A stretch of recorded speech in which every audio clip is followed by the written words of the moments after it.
Thank you Thales for sending through this footage.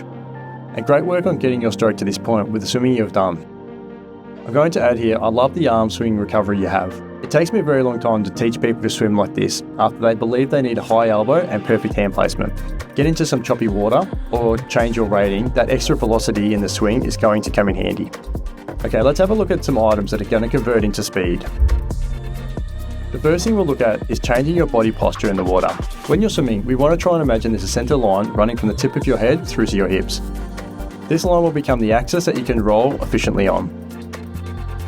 Any movement that we do that is too far away from your body or crosses over this line will cause your body to do an autocorrect and look to stabilise itself. In your case here, we can see post-entry phase, you start your setup into pull in a wide direction.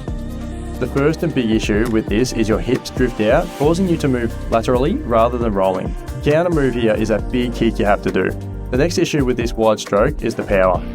When you're out wide, you're using a lot of shoulder stabilising muscles to execute that pull phase. Let's shift that catch to setup phase so that when you go to put pressure in your stroke, it's under your body and bending your elbow at 90 degrees.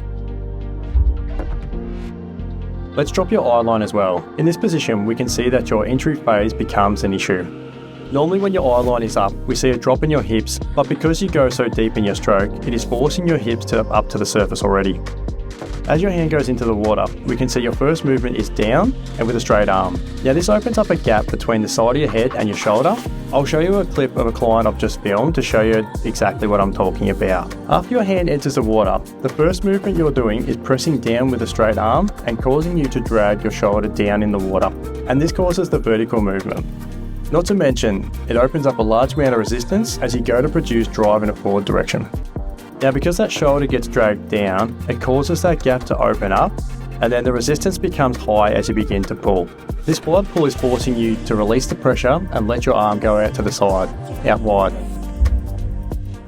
I did touch on this one briefly at the start, but once we get the front end tidied up, let's try and lift up the rating a little bit.